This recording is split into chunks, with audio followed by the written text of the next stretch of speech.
Bueno, este acto se está grabando, así que las personas que no estén aquí hoy presentes van a tener la oportunidad, todos aquellos que nos estéis viendo vais a tener la oportunidad de escuchar las excelentes reflexiones que sin duda hoy van a surgir en esta actividad. Bueno, daros la bienvenida a todos y a todas a nuestro colegio profesional.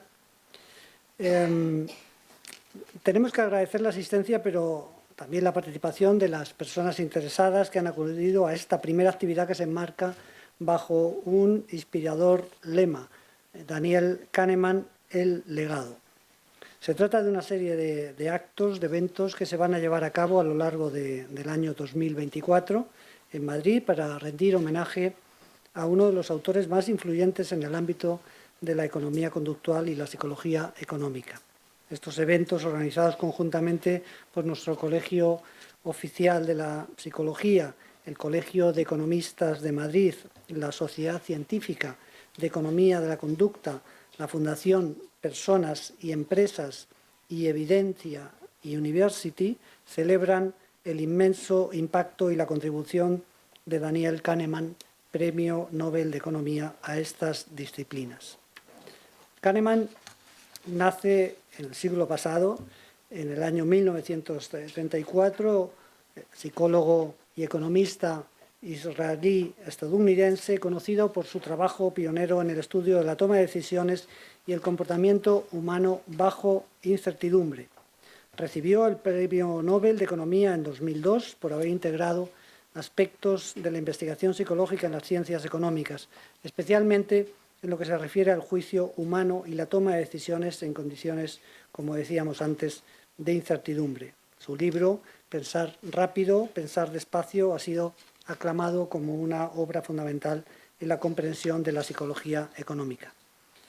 El Colegio Oficial de la Psicología de Madrid, en el contexto de las actividades del Colegio Oficial de la Psicología de Madrid, se creó en el año 2020 el Grupo de Trabajo de Psicología y Economía, con el objetivo de trabajar en el ámbito de la psicología aplicada a la conducta económica, dando prioridad a los distintos conceptos psicológicos y profundizando en su estudio, en la investigación y en la difusión de variables, procesos y mecanismos psicológicos a través de los cuales se produce el comportamiento económico. En definitiva, durante el año 2024 lo que vamos a hacer es rendir homenaje a un crack. Lo podremos decir de otra manera, pero a una persona que fue capaz de abrir en canal la ciencia de la psicología, acercándose a espacios, disciplinas, territorios que hasta ese momento parecían vedados a esta ciencia de la conducta y del comportamiento humano, con su visión, con su idea siempre fresca de cómo pensamos, y de estos dos canales que utilizamos los seres humanos para pensar, estas dos vías de pensamiento que él diferenciaba, pues fue capaz de enmarcarse, de tejer y de coser numerosas acciones en campos muy comprometidos, muy complejos y que además probablemente hayan estado siempre parapetados dentro de un conocimiento que las ciencias humanas parecía que no podíamos tocar. Bueno, pues él nos demostró que no solo se podía, sino que se podía ser el primer premio Nobel siendo profesional de la psicología y relacionando sus investigaciones con la economía. Para nosotros, hoy me acompaña aquí, además de gente muy importante del grupo de trabajo, gente encantadora, me acompaña también nuestra vicedecana, Timanfaya Hernández. Para todos nosotros es un placer que esta primera actividad se celebre aquí y estamos encantados de haceros el paseillo más amable, más cariñoso y más tierno que se puede dar en estos momentos. Gracias por pensar en esto. Yo recuerdo que Javier, cuando me llamó, me dijo, Luengo, tenemos que hacer algo con esto. Y yo le dije, Javier, tira. Y bueno, estamos aquí. Bueno, muchísimas gracias por vuestra asistencia y Emma, cuando quieras tienes la palabra, que es la moderadora de esta mesa. Genial. Vale, hubo dos momentos que en realidad sí que marcaron un antes y un después, ¿no? Dos conceptos, ¿no? Sistema 1 y Sistema 2. Y es que estas 4 palabras sí que contribuyeron a modelar y a cambiar nuestra forma de ver ese comportamiento humano y además de lograr sentar esas bases de la economía del comportamiento. Durante la jornada de hoy vamos a ver que el legado de Kahneman se salió fuera del ámbito académico y llegó a impactar muchísimo en ámbitos como, por ejemplo, la economía, la política o el marketing. No sé si recuerdan una frase que desde luego a mí me marcó, que es: todo lo que nos recuerda nuestra condición mortal nos vuelve más obedientes. ¿Eso tiene o no tiene impacto en el marketing? Bueno, por delante tenemos una jornada que desde luego en la que vamos a explorar cómo las personas no siempre actuamos de la forma más racional. Y la primera persona, el primer individuo, el primer experto que va a dar forma a presentarnos, a acercarnos un poco más a Kahneman es Rafael López, que tiene una larga lista como cargos. Es psicólogo, economista, doctor en psicología, doctor en economía, rector de Evidencia University y presidente de la Sociedad Científica de Economía de la Conducta. Cuando quieras.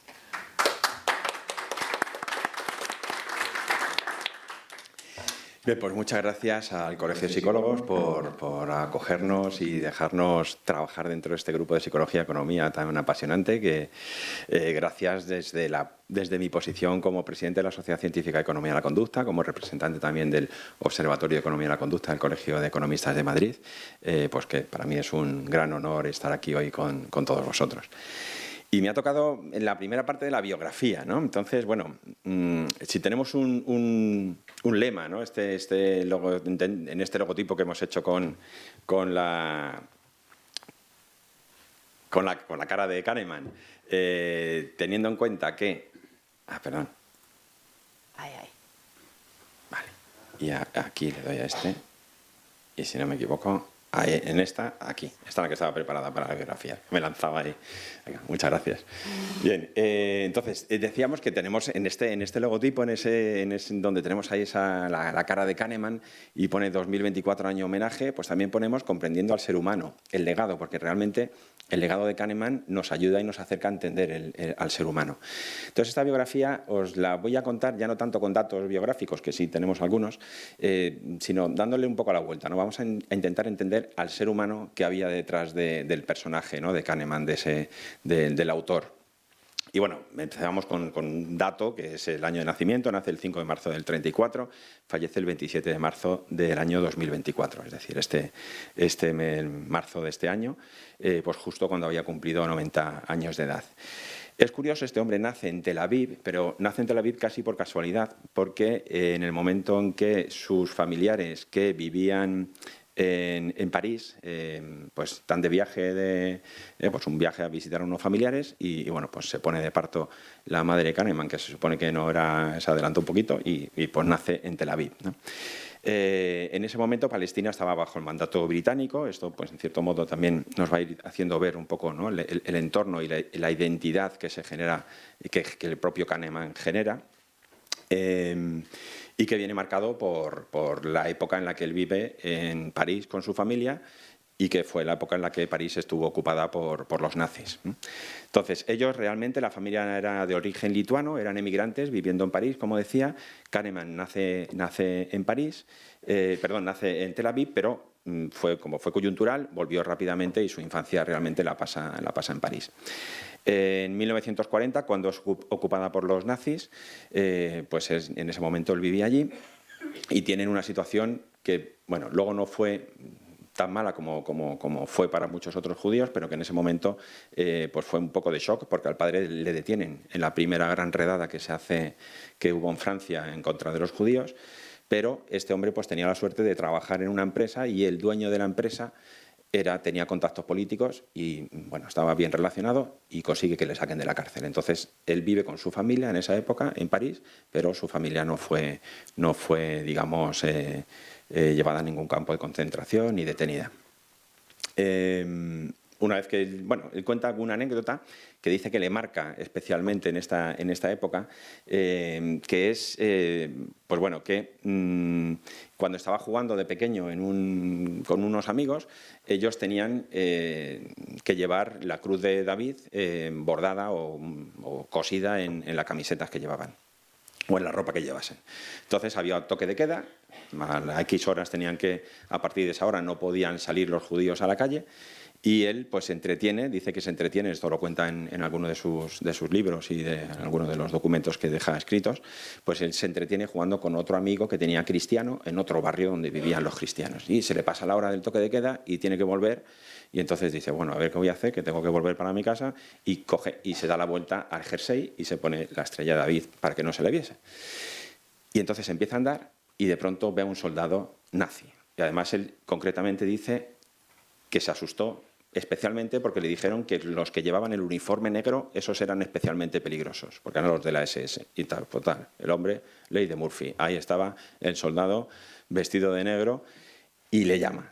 Y claro, él se acerca, ya no tiene otro remedio que acercarse, y cuando se acerca el soldado le agarra, le abraza, le aupa en brazos y le hace como cariños y saca una foto de su hijo. Y claro, el soldado le hablaba en alemán, la suerte que tuvo que estaba en París y se supone que él pues, no tenía por qué saber alemán, y le enseña una foto de su hijo y como que a este hombre pues le había recordado a su hijo.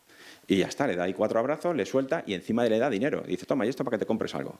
O en alemán o lo que le dijese. Y coge y se va para su casa, ¿no? Es decir, claro. Y entonces él cuando llega a su casa incluso habla que con su madre, lo comenta, claro, la madre le regaña como es normal, pero él lo que le llamaba la atención era lo verdaderamente complicado que es el ser humano, ¿no? Es decir, como alguien puede ser un monstruo y al mismo tiempo ser un padre fantástico, ¿no? Y cariñoso con sus hijos. Entonces, bueno, aquello parece que fue algo que le marcó y él dice que cree que en parte estudió psicología precisamente por esto.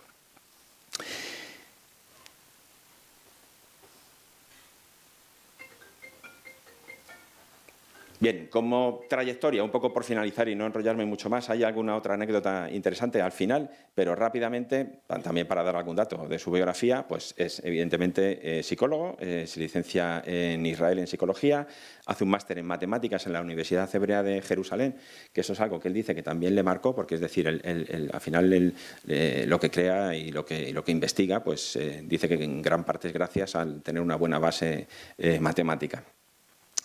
Trabaja en el Departamento de Psicología del Ejército de Israel, que es otro elemento también interesante, y en el 58 se va a Estados Unidos a hacer el doctorado en Berkeley, donde luego al poco tiempo vuelve a Israel como profesor, vuelve otra vez a Estados Unidos ya a Berkeley, ya como profesor después de haber hecho su doctorado, y también trabaja en la Universidad de British Columbia. Y en la última etapa, antes de morir, pues ha sido profesor emérito de Princeton. Como miembro de asociaciones o de organizaciones, pues miembro destacado de la Academia Nacional de Ciencias de los Estados Unidos, de la Sociedad Filosófica de la Academia Estadounidense de Artes y Ciencias, miembro de la American Psychology Association y de la Sociedad de Psicólogos Experimentales y de la Sociedad Econométrica. Con lo cual, pues bueno, vemos un poco esa doble versión o vertiente de psicología, pero con un fuerte posicionamiento en tema de análisis y de matemáticas. En España, en el 2012, se le nombra académico de la Real Academia Española de Ciencias Económicas y Financieras. Y, bueno, un poco por ya ir finalizando, el premio Nobel que consigue pues es también gracias a Amos Tversky, con el cual es uno de los autores con el que mantiene mayor colaboración. Fue galardonado Kahneman, pero él dice que, porque Tversky falleció unos años antes, dice que el Nobel se lo merecía exactamente igual su compañero, ¿no? Y lo son por la Prospect Theory, que no la van a contar, o vamos a hablar de ella, seguro, de aquí a que acabemos. Tversky fallece y, bueno, pues esto, como digo, Kahneman dice que él hubiese merecido exactamente igual el premio Nobel. Y luego, como anécdota curiosa, Kahneman y Tversky se conocen siendo becarios en Stanford entre el año 77 y 78, y allí, curiosamente, pues había un profesor invitado, que era un chaval joven, que decía, este chaval apunta maneras, este se ve muy espabilado. Y ese estudiante espabilado era Richard Thaler, con lo cual se hacen amigos, continúan, él primero como pupilo, luego como colega, Y el mismo Kahneman ha reconocido que cree que ha habido mucha influencia de Thaler en su obra y cree que evidentemente de la suya en la de Thaler también. Así que bueno, vamos a ir uniendo un poco las piezas y acabamos con Thaler también. Así que nada más, yo creo que un poco estas pinceladas nos dan también un poquito una visión del ser humano que fue Kahneman y nada, y a partir de ahora vienen a contarnos los que saben bien de esto. Pues muchas gracias, un aplauso, ¿no? Bueno, ha hablado de unir los puntos y eso es precisamente lo que va a hacer Javier Cantera con su charla Psicología Económica y Toma de Decisiones Empresariales. Es doctor en Psicología, presidente de Auren y la Fundación Persona y Empresas. Cuando quieras. Muy bien. Pues muchísimas gracias. Primero, el colegio. El Colegio Psicólogo es mi casa, como ellos lo saben, y obviamente venir a mi casa, pues es venir a mi casa. Cualquier cosa que queráis, siempre es interesante poder estar aquí. A Rafa, bueno, de 1000 batallas y mis dos compañeras igual de temas de psicología económica. Hace unos años, hace ya bastante, con Ismael Quintanilla, que fue de los pioneros del tema, discutíamos, no sé si era tras el tercer gin tonic o el segundo, ya ahí me pierdo, de que lo importante que era desarrollar la psicología económica, ¿no?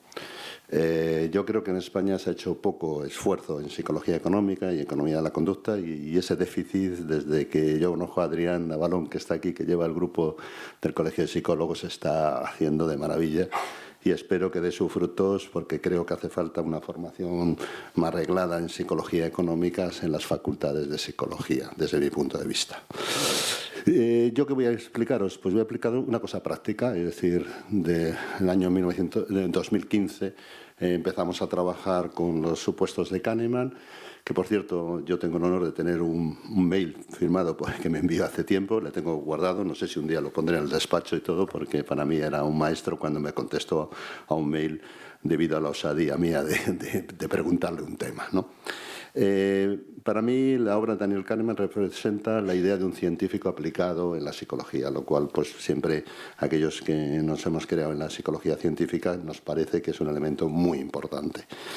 En mi presentación voy a destacar sus 6 frases que a mí más me han gustado. Yo tengo recogidas, el otro día hice un recuento cerca de unas 60 frases de su obra que me encantan. Y, por ejemplo, esta primera dice: las cosas que tenemos son más importantes que aquello que deseamos. Claro, fijaros el realismo, el pragmático, que está aquí. Y yo que soy de Palencia, podéis imaginar que a mí me marca esto. Las cosas que tenemos son lo más importante que aquello que deseamos. Con eso, una de las cosas más importantes para mí es que todos los conceptos cognitivos se han aplicado a decisiones económicas. ¿Qué hicimos nosotros en el 2015?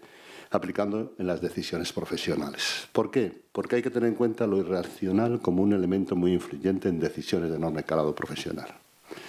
¿Cómo habéis elegido vuestra carrera profesional? ¿Cómo habéis elegido vuestro trabajo? ¿Cómo habéis elegido una promoción? ¿Cómo habéis elegido una expatriación? ¿Cómo habéis elegido que os van a echar un despido? Conclusión, elegimos muchas cosas sin tener un análisis racional de lo que tenemos que tener, ¿vale? Y Kahneman nos abrió los ojos en ese sentido, destacando lo irracional de muchas de las decisiones. Y en ese sentido, él decía que la única cosa que realmente puedes controlar es tu atención. A mí esta frase me ha marcado toda la vida. Tu atención es lo que puedes controlar, todo lo demás está ahí. Yo que controlo mi atención, ¿no? Por lo tanto, empezamos en el 2016 a estudiar mucho, 15-16, a estudiar mucho las decisiones profesionales. En ese sentido, fijaros que a lo largo de tu experiencia como empleados, las decisiones que más se pueden tomar, siempre que hay un problema, y este es el modelo que sacamos a partir de Kahneman, lo primero que pensamos siempre es generar alternativas al problema. Si tú te centras en el problema y no te sitúas en la solución, ves solamente el problema y no ves la generación de alternativas. Lo segundo, generar futuro. ¿Qué es lo que te gusta a ti en el futuro? Lo tercero, generar renuncias. ¿A qué vas a tener que prescindir por tomar una decisión? Lo cuarto, generar intentos. ¿Por qué merece la pena intentar una cosa? Y lo último, generar desconfianza. Yo, como ya os he dicho, soy de Palencia, soy de pueblo. Desconfianza es un elemento básico para ser confiado.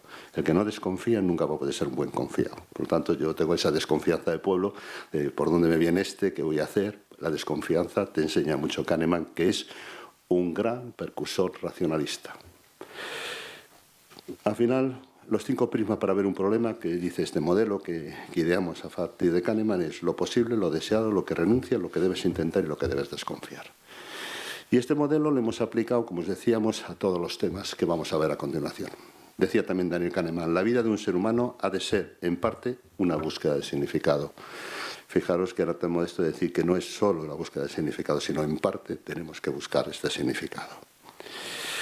También Daniel Kahneman empieza a ver las decisiones y fijaros todas las decisiones que nosotros analizamos. Decisiones de cambio de trabajo, de aceptación de oferta de trabajo, de promociones inadecuadas, de expatriaciones y movilidad, cambio de funciones, cambios de jefe, despidos voluntarios, despidos involuntarios.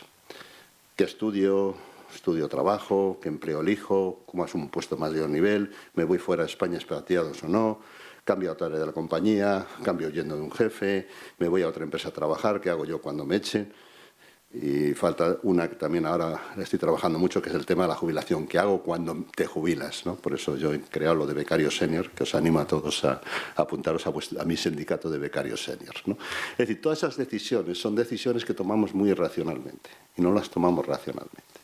Y esto es importante que saber que esto es la base de multitud de perjuicios que hay. Yo como coach de directivos puedo decir que mucha gente ha tomado decisiones inadecuadas que le han conllevado a problemas porque no han tomado decisiones racionales. En ese sentido, Kahneman decía, las preguntas formuladas adecuadamente tienen un poderoso efecto sobre la mente. Él nunca trabajó con inteligencia artificial, pero si analizáis la inteligencia artificial, y luego os contaré lo que vamos a hacer en la Fundación Personas Empresa el 21 de noviembre, es esto. Es decir, ¿cuál es la fuerza de la inteligencia artificial? Está en la pregunta, no en las respuestas. Por tanto, lo importante que es saberte hacer las preguntas adecuadas en tu vida. Con esto, ¿qué herramientas yo cogí de Daniel Kahneman? Por la primera de todas, la optimización plausible. ¿Qué es? Elige cuando todas las alternativas no son buenas, no hay opciones ideales. Esto, yo que también empecé en terapia de parejas, no voy a contar mi historia muy eso. Es verdad que las opciones ideales no existen, ¿vale? Y es muy interesante que Kahneman hace un análisis entre la menos mala de las malas y la más buena de las malas, ¿no? Y es aquellos que tengáis interés en ver cómo funciona en nuestra idea el buscar siempre lo perfecto y cómo buscar la decisión perfecta que no existe, y como no existe te está condicionando a tomar decisiones irracionales. La segunda, cojo el sesgo del presente, elegir entre las ventajas a corto plazo o a largo plazo. Aquí hay esta obra de teatro, lo sabéis, cobrar ahora 1.000 euros o cobrar 1 millón dentro de no sé qué. Es muy importante haceros un análisis de la incertidumbre y el debate, que llamamos nosotros. Es decir, es muy importante ver que el sesgo del presente no te arruine una decisión profesional. El tercero que cogimos fue los costos sumergidos, elegir sin tener en cuenta lo que pierdes. Siempre cualquier elección significa perder cosas. Y hay que asumirlo, que hay que perder. Si eliges una cosa, focaliza la atención en una cosa, pierdes otra. Si yo, que me dedico a Tintín, porque soy tintinólogo, pues me he perdido todo el mundo de Asterix, lo siento. Es decir, es muy bueno saber que pierdes, porque si no, no sabes cómo elegir. Valentía de saber perder. El cuarto que cogimos es la aversión a la pérdida, un tradicional de todo lo que hemos analizado. Elegir no por lo que puedo ganar, sino por lo que puedo perder. Hay gente que no elige porque va a ganar mucho, se elige porque no quiere perder. Con lo cual estás atado a lo que no puedes perder y no eliges lo que te es más interesante, principalmente a todas aquellas opciones que tienen mucho aprendizaje. Sin saber perder no se sabe ganar. Y por último, lo que se llama elegir desde la seguridad psicológica cuando se tiene una confianza ciega. Hay que estar desconfiado algo en la vida. Sin desconfianza hacia el cambio que se pueda producir, tendemos a la imprudencia. Daniel, esto está basado, como ya sabéis, en todos los estudios, como bien me gusta decir aquí, porque Kahneman era generoso de naturaleza, y un día os leeré ese mail que me envió, en el cual decía que una cosa que yo había hecho, que era una chorradita, era muy buena, obviamente era generoso de naturaleza. Y tanto Tales como Thaler, como famoso Amos Tversky, eran gente que apoyó mucho todo lo que se investigó en psicología económica. Y otra frase, la mejor estrategia es convertir un problema difícil en un problema sencillo. Es lo de siempre. ¿Cómo podemos hacer que los problemas sean más sencillos? Bien, Pues estas son las herramientas que yo cogí de Kahneman y el modelo, pues como podéis imaginar, pues tiene pues 5 fases que se cogen en eso. Cuando analizo una opción, y ahora como coach a veces me lo pide, primero cojo la opción más plausible, no la posible, la plausible, que es cuando analizo todas las alternativas, la que tiene mayor plausibilidad, la opción deseada, no solamente el sesgo del presente, la opción viable, la opción intentada, la que merece la pena intentarla por el aprendizaje que conlleva, y la opción contemplaza, término que yo explico mucho porque no existe en otros idiomas, y eso es un término muy castellano. La templanza es un elemento básico de tomar grandes decisiones profesionales. Y ahí se toma la mejor decisión. Fijaros cómo es el tema, que después de haber desarrollado todo este modelo que le llamamos Development Insider, pues ha habido 3 que también son judíos, los 3 que han desarrollado un modelo que está ahora en boga, se llama el método PROACT. Por lo tanto, es muy importante ver uno de los elementos que Kahneman dice: no existe la decisión correcta siempre. Hay decisiones correctas para algunas situaciones y decisiones correctas para otras decisiones. A mí me parece de libro, pero hay que decirlo claramente. No existen las decisiones correctas. Y aquí surge lo que vamos a exponer el día 21 de noviembre en la Fundación Personas y Empresa, que es uno de los elementos que más se va a desarrollar la inteligencia artificial. En Barcelona Supercomputing ya están haciendo el primer asistente decisional. Es un asistente que vas a tener para que cuando tomes una decisión le vas a preguntar en tu ordenador a este asistente que qué decisión, según conociéndote a ti, es la más adecuada. Con lo cual se está haciendo ya ingeniería de comportamientos a través de inteligencia artificial. Por eso vamos a hacer IA y Psicología Económica, va a ser el primer evento que se haga, que espero que el colegio y todos estemos ahí metidos, sobre inteligencia artificial y psicología económica. Vamos a relacionar todos los conceptos que Kahneman ha puesto en marcha con los desarrollos actuales de inteligencia artificial. Y bueno, lo hacemos el 21, estará también Adrián colaborando conmigo en la organización. La sede la vamos a hacer en Auren, contenido, pues IA como potenciador competencial, la psicología económica con inteligencia artificial, y vamos a hablar de otro tema que está muy en boga en Estados Unidos, son los gemelos comportamentales. Dentro de poco vamos a tener un gemelo comportamental virtual que nos va a servir para identificar qué cosas nos gustan y qué no nos gustan, y entonces van a hacer publicidad a mi gemelo comportamental, es decir, no nos va a molestar a nosotros con la llamada de si cambia esa telefónica o no, lo van a hacer a nuestros gemelos comportamentales, lo cual significa todo un cambio de visión que los psicólogos no podemos perdernos, igual que la psicología económica. Es interesante la unión entre la tecnología y la psicología económica. Y nada más, pues hasta aquí lo que os he podido contar, y que estaría gustoso que vengáis a estas jornadas intentando desarrollar un pasito más allá la psicología económica. Muchísimas gracias.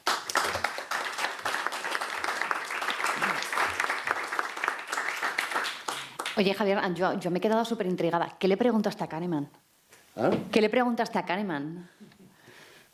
Yo pregunto a todos. Yo creo que en la vida preguntar es la base del futuro, porque la creatividad está en saber conexionar las preguntas más adecuadas, no es dar respuestas. Vamos a pasar de la visión del experto a la visión del curioso. Si queréis desarrollar una competencia de futuro, además del pensamiento crítico, que es necesaria, es ser cada vez más curioso. Por ejemplo, a mí me está dando curiosidad porque tú me has hecho esa pregunta. Es decir, esa es la visión de la curiosidad, y eso es lo que te da un dominio más claro, que todas las respuestas van a estar en un sitio. Lo tengo en mi empresa con multitud de abogados. ¿Qué sentido tiene un abogado saberse las leyes ahora si va a haber una inteligencia artificial que va a saber mucho mejor las leyes que nosotros? Pero ¿cuál está? Aquel que sepa conexionar aquel punto con aquel y con aquel. Con lo cual hay que desarrollar cada vez más la creatividad de saber preguntar. Ese es el futuro, claro. Preguntar. ¿Cuánta gente del público quería saber qué le había preguntado? Por favor, levantad la mano. Qué buena forma De no contestar. Bueno, es que estas cosas... marcaría. Yo Tú sí marcarías. la marcaría. Bueno. Está guardando Secretos para la jornada del 21 de El que quiera venir, que venga. Mira, va a publicar algo con eso. Bueno, Paz tiene ganas de hablar. Paz Gómez Ferrer, psicóloga especializada en Behavioral Finance y en el estudio sobre el perfil del inversor y sus sesgos a la hora de invertir. Tiene una charla inolvidable. Inversores y sesgos, aportaciones de la psicología a las finanzas. Paz, cuando quieras. Muchísimas gracias. A ver, ¿se me oye? Menudo sesgo has hecho ahora de anclaje, a ver cómo supero las expectativas.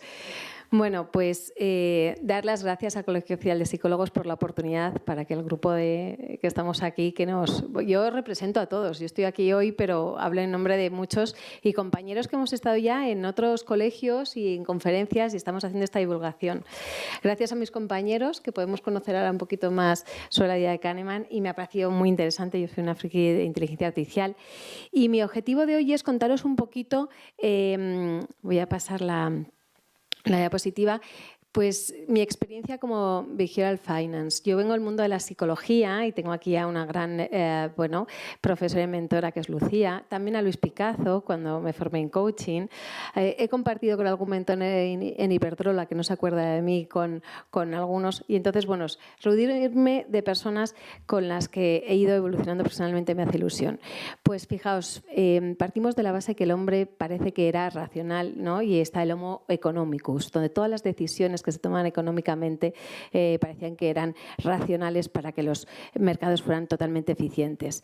Y todo lo que habéis comentado, ¿no?, de Daniel Kahneman en su maravillosa exposición de Pensar rápido y despacio nos dice que no pensamos así. Ya es la CNMV cuando en 2017 nos empieza a hacer ver todos los sesgos cognitivos y demás que se empiezan a ver. Entonces, bueno, pues quería compartiros y os voy a hablar de los casos prácticos, ¿no?, de cómo este Behavioral Economics que está tan de moda, que hablaba también, Emma, de las aplicaciones en el mundo del marketing, en el mundo de la empresa, comentaba Javier, se está aplicando. Yo en dos esferas os hablaré del ámbito más financiero y también en tema de empresa, ¿no? Entonces, pues cuando vemos que no somos tan racionales como creemos, eso efectivamente nos lleva a tomar decisiones erróneas, ¿no? Entonces, ¿qué es lo mejor que hay que hacer? Pues entender cómo tomamos esas decisiones, la curiosidad y esa mentalidad y demás, autocrítica y desarrollar mucho.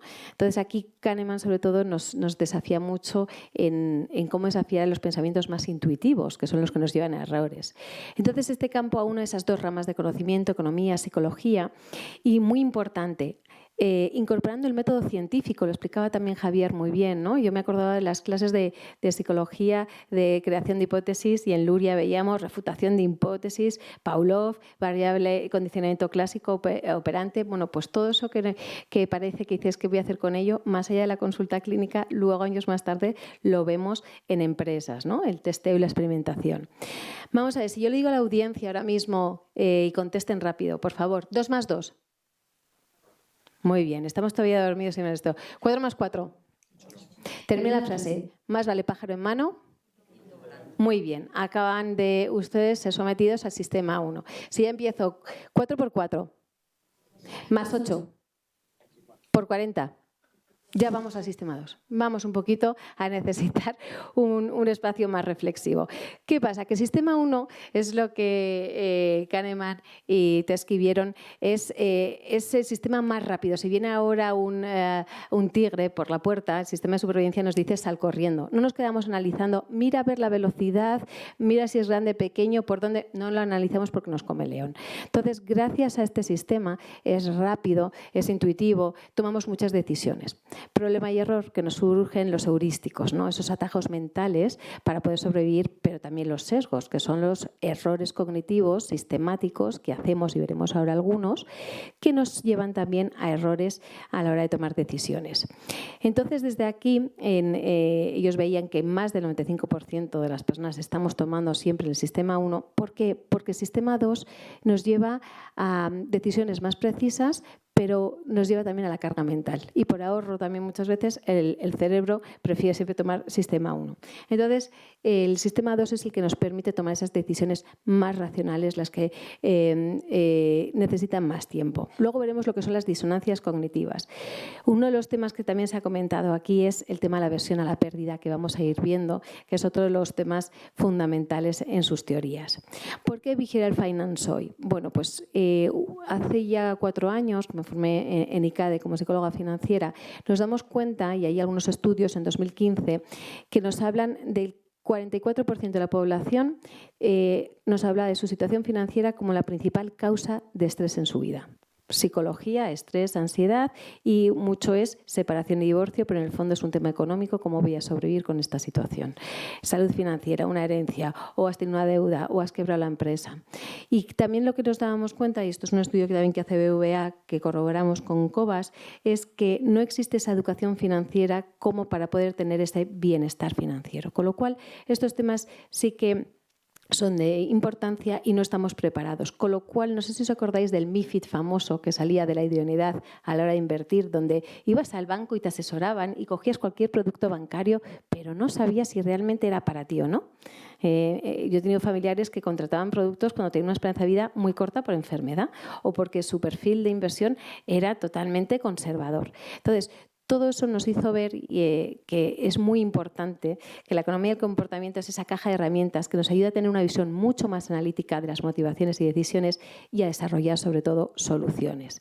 ¿Por qué? Porque tenemos que intentar ver cómo poder atajar esos sesgos cognitivos. Os voy a contar lo que hicimos, va un poco con inteligencia artificial, teníamos como un delirio de grandeza en Cobas. Cobas es un fondo de inversión, donde dijimos, ¿cómo podemos hacer para que todos los inversores inviertan, como decía Dan Grant, de forma consciente, con menor sesgo? ¿Por qué? Porque habíamos observado que muchos inversores invertían en el fondo, es un fondo de filosofía de value a largo plazo, con lo cual la paciencia hay que ejercitarla, tú hablas de la templanza. Entonces, había muchos que en momentos donde el mercado baja, entra estrés y ansiedad y venden. Y había muchos reembolsos. Y dijeron, no, queremos un chat GPT, inteligencia artificial, que vea la idoneidad y poder asesorar con cariño de este producto no es para usted porque es muy arriesgado y va a sufrir. Preferimos menos inversores, pero más conscientes. Lo que veis aquí es el focus group. Ahora lo llaman design thinking, visual thinking. Yo hice un emotional journey map con el equipo de Cobas, donde cogimos a inversores del fondo, inversores no del fondo, y empezamos a preguntar qué les pasaba. Y fijaos, nos dimos cuenta, psicología y economía, cómo la ansiedad y el estrés estaban en el proceso de inversión. ¿En qué invierto, en qué no invierto? Todo el mundo invierte ahora en bitcoins. Bueno, pues yo voy a invertir porque mi vecino se ha forrado.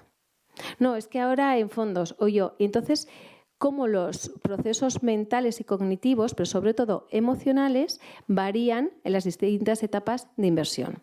Entonces, aquí vimos que hay inversores que presentaban inseguridad, dudas, desconocimiento, reflexión, necesidad de ayuda, según si vais dando cuenta, llegando hasta el punto de reflexión.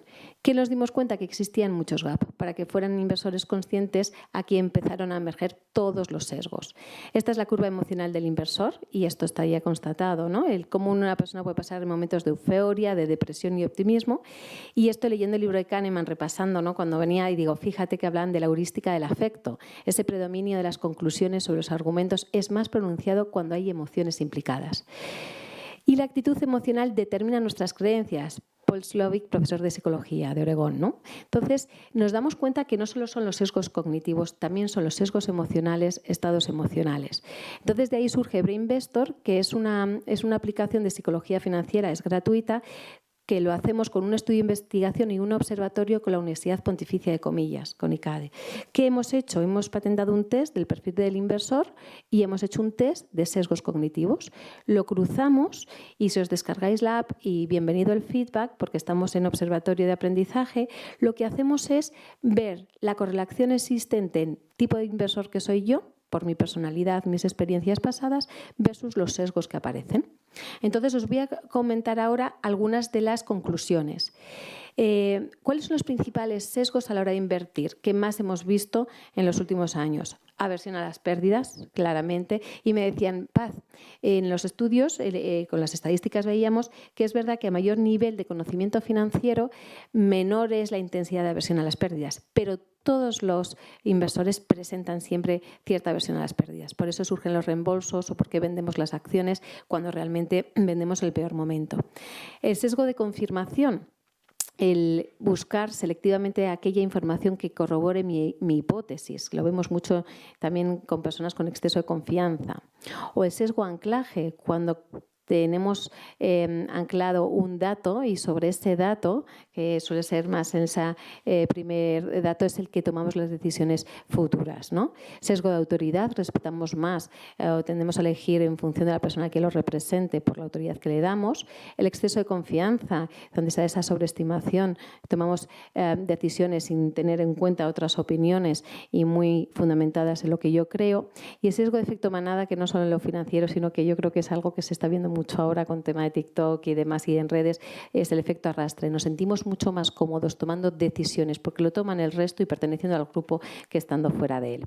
Entonces, a grandes pinceladas, porque yo aquí me explayaría mucho y he prometido ser puntual, ¿qué es lo que hemos visto? Pues que en los 3 tipos de inversores que pusimos, que es el perfil de inversor más conservador, que es el que tiene menos tolerancia al riesgo, priorizan mucho más la seguridad, ahorro a largo plazo, son personas que invierten, por ejemplo, la renta fija.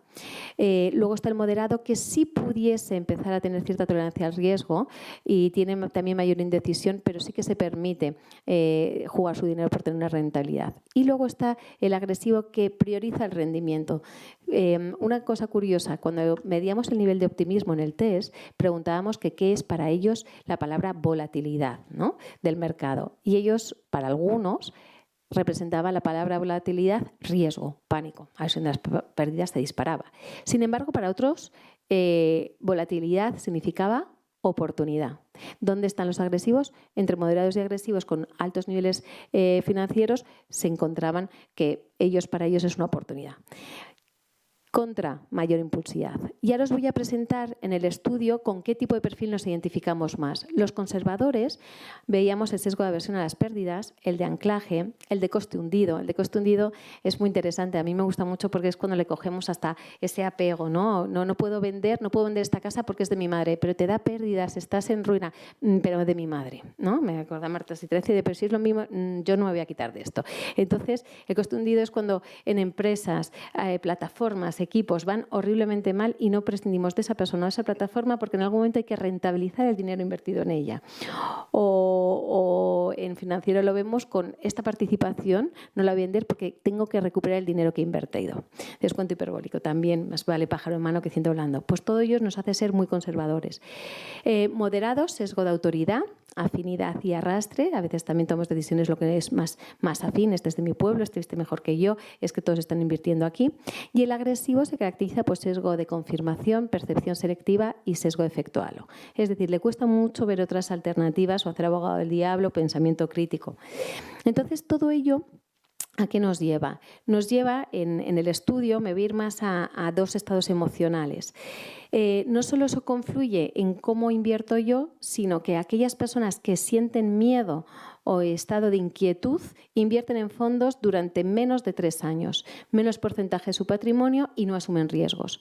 Sin embargo, observamos que aquellas personas que empiezan a estudiar finanzas y tienen mayor nivel de conocimiento financiero asumen más los riesgos, tienen menor sesgo de aversión a la pérdida y efecto rebaño, mayor sesgo de exceso de confianza e ilusión de control. Es decir, también que ante la volatilidad uno lo percibe como oportunidad y otro como riesgo. Entonces, una de las conclusiones que vemos es que el estado emocional de los inversores, lo que son las emociones, pudieran también elicitar un sesgo o no. Y que las 2 emociones claras es el de miedo y tranquilidad, ¿no? Veíamos el miedo y calma. Que luego, posteriormente, Kahneman nos habla de esas emociones, él incluye miedo, afecto y odio.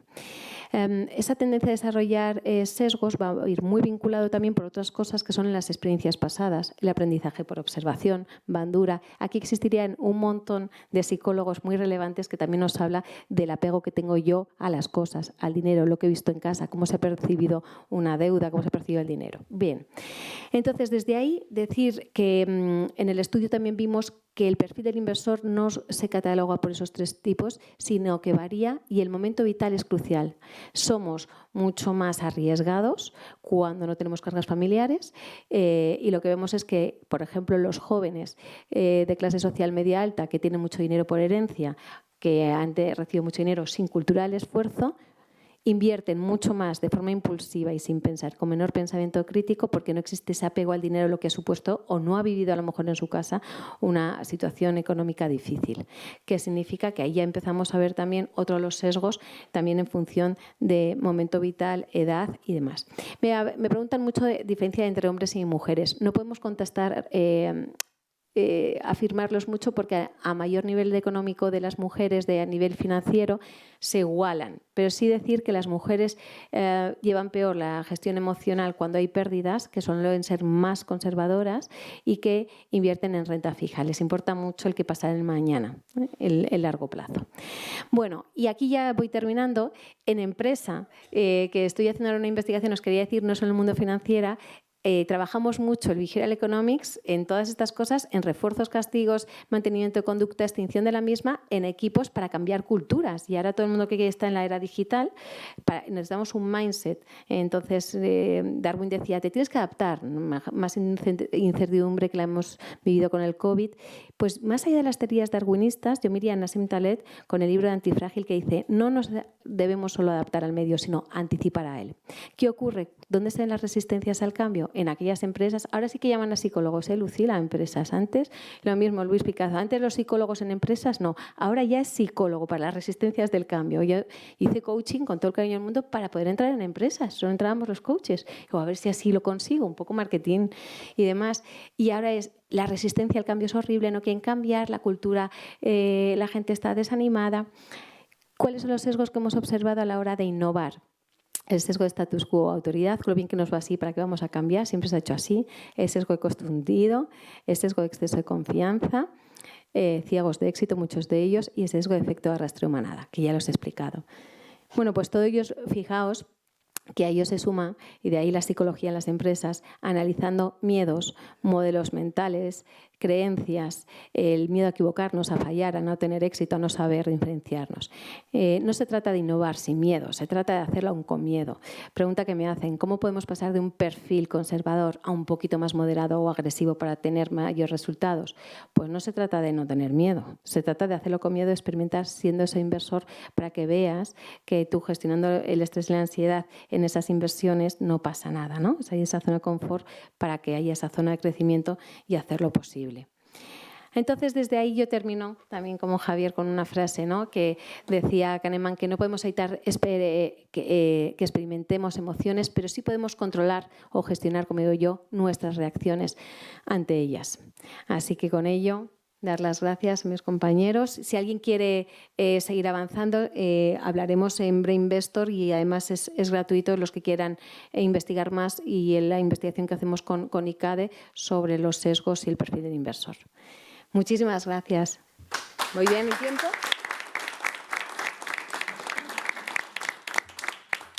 Muchas gracias, Paz. Bueno, ya que te veo puesta, te veo ya on fire, cuéntanos un poco, porque este evento, este homenaje a Kahneman, no es el único evento homenaje a Kahneman que va a haber. Se van a producir varios a lo largo de todo este año, porque este año se podría llamar prácticamente el año Kahneman. Entonces, Paz, tú nos vas a hablar de esas terceras jornadas, ¿no?, de psicología, sí, economía y salud. También sí, con ese homenaje a Daniel Kahneman. Sí, y con Rafael os lo comentamos. El 24 de octubre os esperamos aquí, donde va a ser sobre todo una jornada más formativa, incluso para los psicólogos.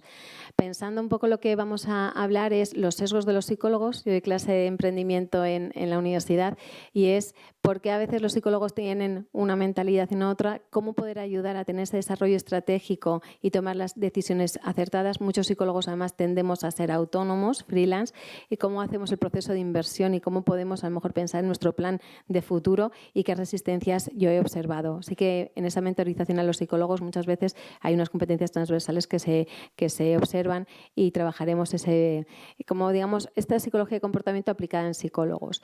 Más cosas que hablaremos. Rafa. Bueno, sí. en esta jornada vamos a ver caras conocidas, ¿no? Sí. Está José Antonio Luengo, aquí presente, que también vas a estar en esa inauguración. Va a estar Luis Picazo, También. que está ahí al fondo. Adrián Navalón, que también van a participar en esa presentación. Rafael López, que es que le hemos cogido el gusto de estar aquí delante del micrófono, con un taller de economía para profesionales de la psicología. Paz Gómez Ferrer, qué casualidad, conferencia de psicología económica para inversores. Después un café Y después nos vamos a meter en un bloque contundente, psicología, economía y salud, ¿no? Donde va a hablar Olga Espallardo, que es psicóloga economista de la salud y aparte está trabajando como directora de acceso y relaciones institucionales en el laboratorio farmacéutico Idorsia. Va a hablar del uso de la economía del comportamiento para mejorar la salud de la población y mejorar la calidad de los servicios de la atención sanitaria. También otra persona que también otra psicóloga que también forma parte de ese grupo de psicología y economía, Maribel Gámez, psicóloga, psicopedagoga, psicóloga y coach, y además también es directora del Centro de Psicología Aplicada Maribel Gámez, ¿no? Ella va a hablar de la psicología económica en el ámbito sanitario. Luego resulta que está Emma Bernardo, que casualmente soy yo, no entiendo qué ha pasado, con una conferencia sobre ciencias del comportamiento para mejorar las tasas de la adherencia, que al final es un problema bastante rudo que nos afecta a todos, independientemente del país en el que vivamos. Y luego finalmente estará Ascensión Rubio, que también es psicóloga, está especializada en recursos humanos y va a hablar sobre psicología económica y salud laboral. Y luego, finalmente, va a haber una mesa redonda moderada por Elena Morante, que es psicóloga y economista y está focalizada en altas capacidades. No sé si tendrá alguna indirecta con eso, pero vamos a verlo después en esa jornada del 24 de octubre. Y también habrá muchos más eventos que nos trae Rafael Sí, López. de hecho tenía alguna diapositiva por ahí en mi presentación, pero me he emocionado con la biografía de Kahneman y se me ha olvidado. Para emocionarse, ¿eh? Así que os lo cuento rápidamente. Tenemos el día 30 de septiembre una jornada en el Colegio de Economistas de Madrid, en un grupo similar al de Psicología y Economía que tenemos allí, que es el Observatorio de Economía de la Conducta. Es el 30 de septiembre, vamos a tener unos ponentes muy interesantes. José Luis Calvo es profesor de la UNED y uno de los fundadores del observatorio. Paula Papp, que es economista y trabaja en Frontiers Economics, es una consultora especializada en economía de la conducta. Dimitri Shmitov, que yo creo que muchos le conoceréis porque es una persona muy conocida en el ámbito del marketing, psicólogo también. Y Isaac López Pita, que también le tendremos allí con nosotros. Ha escrito varios libros sobre economía de la conducta y bueno, pues en definitiva pues un gran divulgador. Eso será, como digo, en el Colegio de Economistas de Madrid, que está en la calle Flora y cerquita al lado del Corte Inglés de Sol, el día 30 de septiembre. Luego tenemos un gran evento en la Universidad de Rey Juan Carlos de la Sociedad Científica de Economía de la Conducta. Esto es el 17 y el 18 de octubre también, que además está patrocinado por WOCO y por Neovantas, y lo hacemos en la Rey Juan Carlos, como os digo, en el campus de Vicálvaro, 17 y 18 de octubre.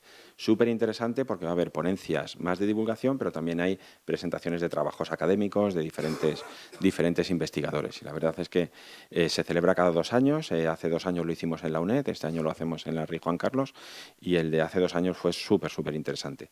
Es un formato híbrido, es decir, que podéis ir, si estáis aquí en Madrid, pues la verdad es que lo vais a pasar muy bien si os acercáis allí al congreso en persona, pero el que no pueda, también hay una opción de seguirlo online. Así que eso será en octubre. Y luego ya el siguiente evento será ya desde Evidencia University, desde nuestra universidad, un webinar sobre las aportaciones de Kahneman dentro del mundo de la experiencia de cliente. Entonces, muy interesante porque ya lo que vamos a hacer es ya una aplicación muy concreta en un ámbito concreto. Esto será el 12 de noviembre del 2024. Así que con eso ahí tenemos un poco todo el ciclo de los 4. Y añadir que en el Congreso de la Sociedad Científica de la Conducta tenemos y además confirmación muy reciente de que vamos a poder tener una mesa redonda integrada por el grupo de Psicología y Economía en el Congreso de la Sociedad Científica de Economía de la Conducta. Hay 2 mesas redondas, una del Colegio de Psicólogos y otra del Colegio de Economistas dentro del Congreso. Aparte de, como os digo, conferencias súper interesantes. Así que nada, no se me olvida nada. Eso me aburre. Tenemos tarea, ¿eh? Tenemos tarea, sobre todo a partir del verano. Y sobre todo esto, lo bonito es que hemos conseguido que muchas organizaciones, instituciones que queríamos rendir un homenaje a Kahneman, pues nos pongamos de acuerdo. Que hoy en día, tal como está el patio, pues el que personas se pongan de acuerdo en algo, pues la verdad es que es una esperanza de futuro. Vale, pues muchas gracias. Bueno, yo al final tengo unas cuantas preguntitas para nuestros, iba a decir concursantes, pero no, son ponentes, ¿no? También. Bueno, sí que es cierto que bueno, lo he mencionado un poquito por ahí, ¿no? Por encima, ¿no? Sobre cómo tomar decisiones en momentos de incertidumbre. Y a mí se me hace irresistible preguntar por la teoría de la prospectiva. Y creo que Paz nos va a explicar de verdad qué es la teoría de la prospectiva. Bueno, la teoría de la prospectiva, sobre todo, nos habla mucho de lo que son las ganancias y de lo que son las pérdidas, ¿no? Entonces, en momentos de incertidumbre, ¿cómo tendemos a elegir? Hablaba de Kahneman de la versión de las pérdidas, donde vivimos más intensamente. Una pérdida, prefiero. Me cuesta más perder 100 euros que ganar 100 euros. Y luego nos habla también la teoría de la perspectiva de lo que es la utilidad real y la sensación. Kahneman nos habla del yo experimentado, ¿no? Y donde en una de las teorías de las perspectivas nos dice que a veces cuando nos ponemos a tomar esas decisiones evitamos asumir riesgos y entonces siempre vamos a evitar el perder. Entonces ya estamos ahí sesgados. Punto número 2 también es cuando uno de los estudios que se hace es en esa utilidad donde hay riqueza ya no se habla del dinero. Llega un momento que estás ganando tal X de dinero que no ves la necesidad. No es lo mismo de repente ganar 500 euros sobre cuando tenía 1.000 que ganar cuando ya tengo 30.000. Existe una variable donde se pierde lo que se llama esa sensación de utilidad del dinero, ¿no? Entonces todo eso vamos viendo cómo ya volvemos a estar en el núcleo de irracionalidad. Más cosas que queréis decir vosotros. Bueno, eso es lo que nos pasa a todos nosotros, ¿no? Que ya hemos ganado tanto dinero que ya no somos capaces de apreciarlo, ¿no? En Cobas lo hemos visto, que existe un momento donde los inversores empiezan a perder, digamos, como el referente. Entonces, es lo de la pérdida de marco de referencia. Entonces, no tengo ese marco de referencia, utilizo otros que no son lógicos, ¿no? Entonces, ahí, sobre todo en igualdades. No, yo, aumentando lo que tú dices, a mí me parece que la teoría de la perspectiva o de la perspectiva que la lanzó Kahneman, pero su verdadero autor fue Mas Amos, que en el año 79, a mí lo que más me gusta es cuando dice el orden descreciente de los cambios, ¿no? La curva, ¿no? Es decir, a que el paso de 100 a 200 es más grande que el paso de 9.900 a 10.000, y es lo mismo. ¿Por qué? Porque obviamente tenemos psicológicamente pensado un orden descreciente del cambio, ¿no? Todo esto está programado de tal forma que la teoría es clásica de economía, y no me voy a meter porque no soy economista, de la utilidad esperada, pues se vieron al garete a partir de las investigaciones de la perspectiva y la teoría de la perspectiva, ¿no? A mí me parece que fue, y que se va a recordar, y por eso le dieron el premio Nobel, realmente, y por eso yo reivindico que el premio Nobel no se lo tenía que haber dado solamente a Daniel Kahneman, sino también a Amos Tversky, que sabéis que murió posteriormente, y a mí me parece que Amos hizo muchas de las investigaciones que luego Daniel Kahneman las utilizó, ¿no? Pero bueno, a mí me parece espectacular esta teoría y creo que es una teoría que ha cambiado el mundo de percibir las utilidades esperadas económicas y ha posibilitado todo el desarrollo de la psicología económica. Rafa, ¿tú tienes algún ejemplo? Sí, porque además aquí lo importante de esto es que es una percepción, es decir, la percepción de perder o de ganar, ¿no? Y realmente ahí es donde está quizá la cuestión, ¿no? Que es un concepto psicológico. Y el ejemplo clarísimo yo lo he puesto en práctica ya en varias ocasiones, y si hay alguien aquí que se dedica a la docencia le pediría que lo experimentase, o incluso a lo mejor ya lo ha hecho.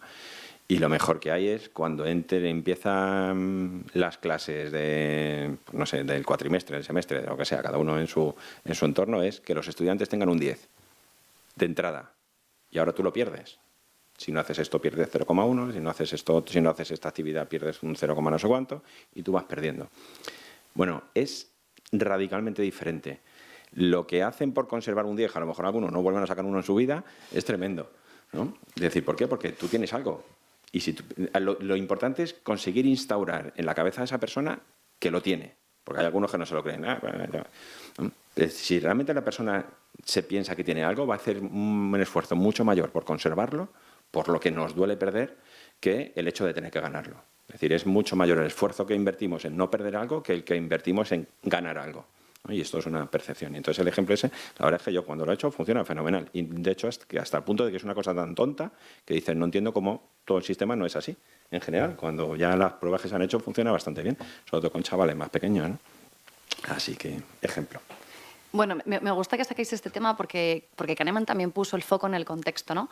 Hay una publicación que tiene, que es Selecciones, Valores y Marcos, que es del 84, hay que tener eso claro, que es del 84, y lo que dice es que somos adversos al riesgo en escenarios de ganancias y propensos al riesgo en contextos de pérdidas, ¿no? Al final, ¿cómo creéis que nos cambia ese contexto y que nos modela la conducta? Yo voy a poner un ejemplo a la audiencia para que participe y no se duerma.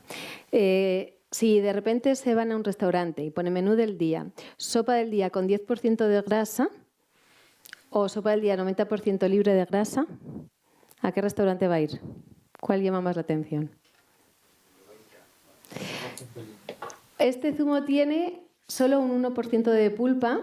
Es distinto que si este zumo es 99% libre de pulpa. ¿Cuál elegimos de los dos? Depende si te gusta o no la pulpa. También es verdad. O en general, según ahora que estamos en la dieta de alcachofa en verano y demás, helado con 20% kilocalorías o 80% libre de kilocalorías. Es decir, es lo mismo, pero presentado de una forma distinta. En uno me pongo en el beneficio, en el otro en el coste. Entonces, según cómo es el framing, ¿no? Según cómo se nos presente, elegimos virtualmente uno u otro. Nos sentimos más afines a una elección porque pensamos que van a tener mayor beneficio, ¿no? Esto se ve mucho también, ¿no? El 9,99, el marketing se ha utilizado.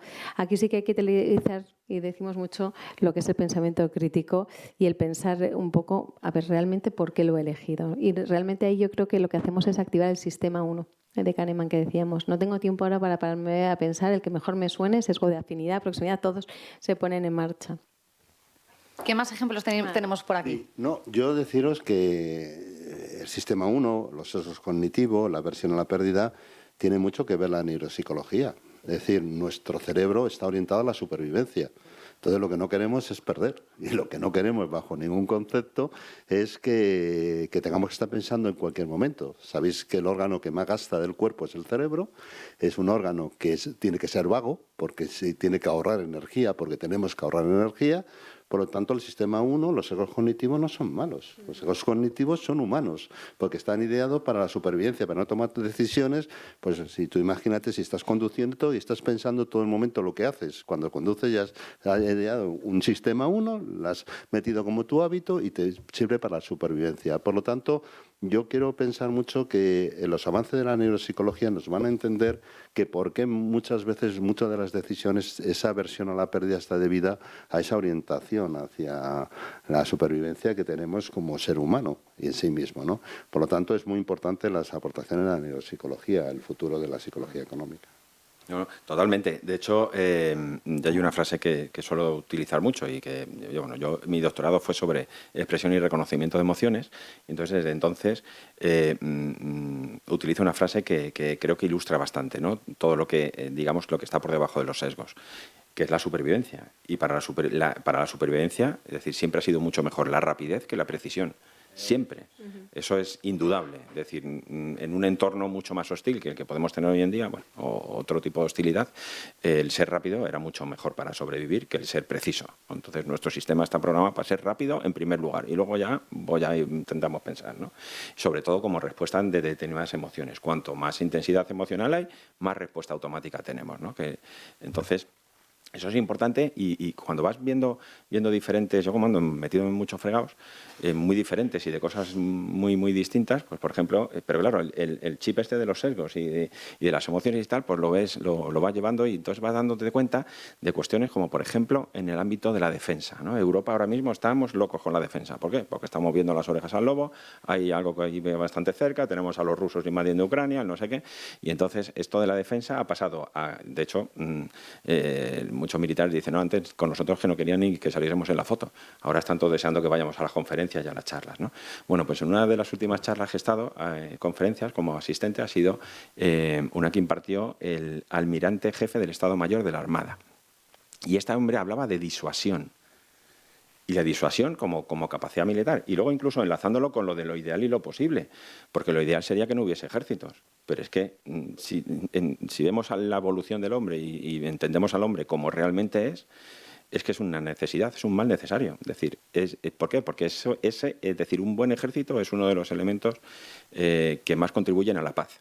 Porque el ser humano es como es y porque nos peleamos entre nosotros y lo llevamos haciendo desde que existimos.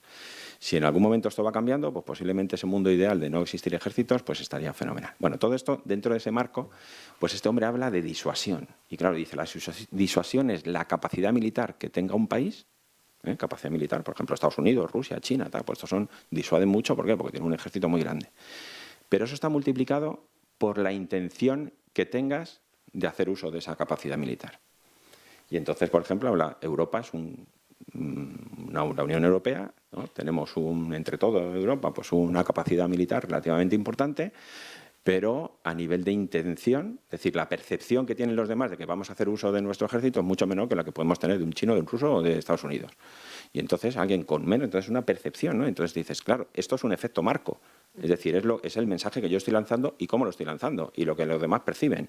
Entonces yo sé que tocarle las narices a Europa pues, tiene resultado X y tocarle las narices a Rusia pues tiene otro bastante diferente. Y es una cuestión de percepción y de marco. Y ahí para matizar, hay un estudio hecho en la Universidad de Harvard de hace 2 semanas que por qué quieren los americanos a Trump. Porque Trump se cree todo el mundo que puede atacar. Y parece una tontería, pero si lo analizáis, yo no sé si la paz pasa por Trump. Yo sé que eso sí, en Harvard hace 1 semana ha sido el artículo totalmente diciendo cómo en un momento dado una persona que todos pensamos que no es la persona más idónea para dirigir, pero la sensación que transmite al resto del mundo, ojo con los americanos. Bueno, para romper un poco el hielo de lo del ejército que queda como muy tenso, voy a contaros un chiste que refleja perfectamente el efecto marco, que seguramente que alguno no lo conocéis. El chiste de los jesuitas y los franciscanos. ¿No? Lo de fumar, lo de que si se puede fumar, no, bueno, os lo cuento. Entonces, claro, están un franciscano y un jesuita y le dice, toma, ¿quieres un cigarro? Le dice el jesuita al franciscano, toma, ¿quieres un cigarro? Dice, no, hombre, no podemos, que estamos rezando, no podemos fumar. Dice, ¿cómo que no? Dice, no, que nosotros le hicimos la consulta al obispo y el obispo le preguntamos, nos dijo que no. Dice, hombre, es que a lo mejor le habéis hecho la pregunta incorrecta. ¿Qué le habéis preguntado? Hombre, le habíamos preguntado que si mientras rezamos podemos fumar. Dice, claro, no, hombre, no, es que eso no se puede hacer. Nosotros lo que le preguntábamos era si mientras fumábamos podíamos rezar. Y entonces nos contestó, hijo, siempre es buen momento para rezar. Y entonces, Hacer las preguntas adecuadas. Claro, ahí justo decía Kahneman que al final se podía manipular externamente el contexto gracias a ese efecto marco, ¿no? Claro, ¿dónde está la ética ahí? ¿No? Siempre que vamos a un congreso, siempre alguien pregunta dónde está la ética y en este caso he tenido que ser yo. Bueno, vamos a ver, Kahneman dice una cosa que me encanta, que es el nivel de adaptación. Dice que si el cerebro está pensado para supervivir y obviamente la capacidad de adaptación es un elemento básico, las rigideces claramente no son buenas para nada. Y luego Taleb dice una cosa que a mí me ha encantado siempre, que es que lo contrario a frágil no es lo rígido, es lo antifrágil, que no te hunde, ¿vale? Entonces yo creo que las éticas de los antifrágil es más buena que las éticas rígidas, ¿no? Por tanto, el factor adaptativo de las éticas es lo que en este momento se está analizando en todas las escuelas filosóficas. Y yo creo que por ahí va, es decir, no significa no tener valores, significa no tener valores inmutables, permanentes para toda la vida y que nadie lo va a saltar. Os pongo un ejemplo. No sé si habéis visto la película últimamente My Fair Lady. Cuando se hizo, todo el mundo, qué maravilla. Ahora la ves y dices, joder, pero ¿cómo maltratan a la mujer? ¿Ha cambiado la película o has cambiado tú? ¿Era más ético antes o era más ético ahora? No, es que la sociedad evoluciona y obviamente la evolución de la igualdad nos lleva a pensar de forma diferente anteriormente. Por lo tanto, yo creo mucho en la ética de la adaptación. Por lo menos, y Kahneman también lo decía en algunos artículos, que fue muy criticado por los judíos, porque bueno, él era un judío de los que quería la paz, que ya sabéis que son muy escasos en este momento, ¿no? Pero sí que es verdad que la idea, por ejemplo, tiene un artículo sobre la venganza que a mí me apasiona, ¿no? Dice, la venganza solamente sirve si sabes dar perdón, si no, no puede ser vengativo. Un vengativo tiene que prepararse para dar perdón. Y ponía el ejemplo de Nelson Mandela. Lo primero que hizo la cárcel al salir Nelson Mandela, ¿qué fue? Pedir perdón a los blancos. ¿Cómo una persona, después de tantos años en la cárcel, siendo negro, en un apartheid, dice perdón a los blancos? porque sabe que si él empieza a perdonar, los demás perdonan. ¿Qué es lo que pasa entre los árabes y los israelitas? Nadie pide perdón. Con lo cual siempre vamos a tener follones en ese sentido. Pero bueno, la ética adaptativa es lo que decía Carmen. Y una de las cosas que puedo aprovechar de hacer una pregunta, ponerla en esto, porque sale mucho lo de la ética y tú has hablado mucho de inteligencia artificial, pero ojo, el mundo de la psicología y la inteligencia artificial a futuro, de qué pasará cuando tengas una inteligencia artificial como el Gemini y más que te esté asesorando en todo, llegando a personas, yo pienso en personas sobre todo que son inseguras, con poco pensamiento crítico, pues que no tienen a lo mejor conocimiento que tenemos nosotros de ser conscientes de los sesgos. ¿Dónde van a terminar y qué toma de decisiones van a tomar? Ahí existe la regulación y es lo que defendemos los que estamos en Europa. El problema es un problema de geopolítica, es decir, los americanos, los chinos no van a tener una regulación como vamos a tener en Europa. El famoso reglamento del 24 de junio de este año ha salido una cosa que es interesantísima, es decir, ninguna máquina puede hacer una evaluación de ninguna persona. Es decir, y si lo hace tiene que decir que esas son las opiniones de una inteligencia artificial. Y ahí hay un grupo dirigido por una española, Carmen Artigas, que lo está haciendo bastante bien y está influyendo en Europa para regular. ¿Cuál es el problema? Que los únicos que regulamos es Europa. Los americanos, fíjate, y a los rusos y a los chinos, diles tú que se regule la inteligencia artificial. Por lo tanto, es un problema muy claro de geopolítica, pero yo creo que se puede regular siempre y cuando tenga un sentido adecuado en sí mismo, ¿no? Mira, yo tengo un software israelí que lo utilizo a veces para ver el contexto en el cual analiza la cara. Yo estoy aquí con el ordenador, tengo una persona haciendo una entrevista y vas analizando los microgestos que está hecho por los israelitas frente a los palestinos cuando les hacen entrevista, y en un momento dado esa inteligencia artificial hecha por los israelitas empieza a decir: cuidado, que te está mintiendo, que no sé qué es tal gesto, no sé qué, no sé cuánto. Una mala utilización de ese software o esa inteligencia artificial te puede conllevar un sesgo muy interesante desde el punto de vista inadecuado. Por lo tanto, la regulación ética europea ya. Eso es lo que pedimos los que estamos trabajando en inteligencia artificial. Pero bueno, ¿se conseguirá? ¿No se conseguirá? Pues bueno, ya veremos. ¿Alguna aportación más sobre ética? ¿No? Vale. Ha quedado muy bien. Está todo dicho. Sí que es cierto que me gustaría destacar un paper, un artículo que escribió que era efecto de dotación, aversión a la pérdida y sesgo del status quo, ¿no? Él lo que decía es que el efecto de dotación es un sesgo que por mantener las cosas como están, ¿no? Ya que renunciar a algo se sobredimensiona respecto a lo que se puede ganar a cambio, que es la aversión a las pérdidas, ¿no? ¿Cómo veis vosotros eso reflejado en el día a día, por ejemplo, de la inversión o de recursos humanos? Lo habéis tocado un poco, pero tangencialmente, así que vamos a profundizar ahí. En inversión, lo comentaba antes, se ve mucho en personas que mi casa vale más porque le he hecho una obra porque es mía y entonces vale más en el mercado y lo pongo.